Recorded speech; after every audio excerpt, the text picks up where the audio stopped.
Shalom family. I'm out here with my little helper Hannah today.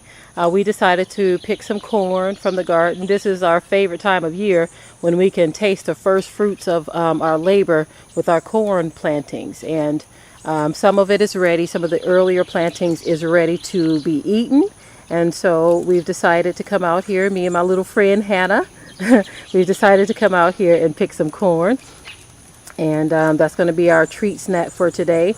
Of course, we have it planted in several areas, and everybody's been asking, when are we going to be able to eat some corn? And so I decided today is the day.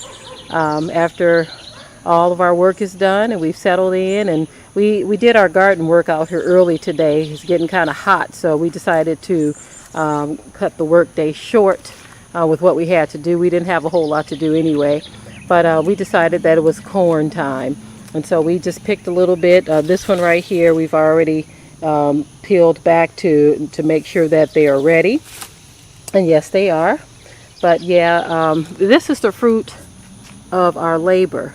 And it's going to come a day and a time where we're really going to have to focus on, as a people, as a group, we're going to really have to focus on ways in which we can feed our own selves, because the crap is about to hit the fan. We know that.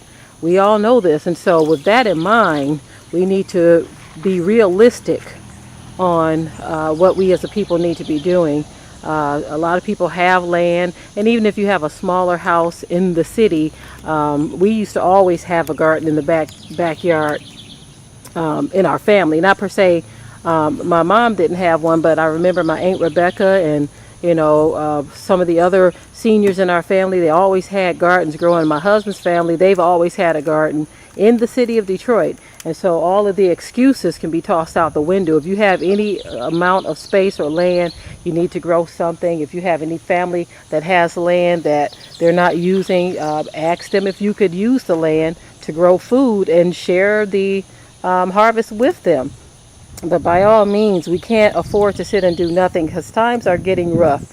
And so this is my word of encouragement to our people, is that we need to start learning the art and the skill of growing food. That was something that we did before we came to this land in America. And this is something that we need to relearn how to grow food, because it's very important, not just for our survival, but even with regards to eating what is healthy. This is what we need to do. We don't bother the corn in the stores, period, because it's full of GMOs, and we don't deal with that because it's not healthy for us. So we thank the Father that we have the space to grow corn in several areas on our small farm, and we encourage those of you who are not ready to take the plunge to go ahead and do it.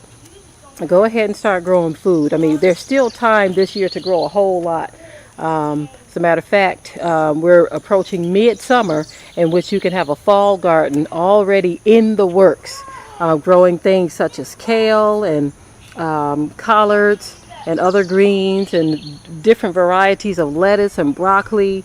There's a whole list of items that would do well in a fall garden. So we just encourage our people to take that next step. You might have to. You might not have a choice after a while. So start learning this craft now, because it's going to be something that's needed for our future survival as a people.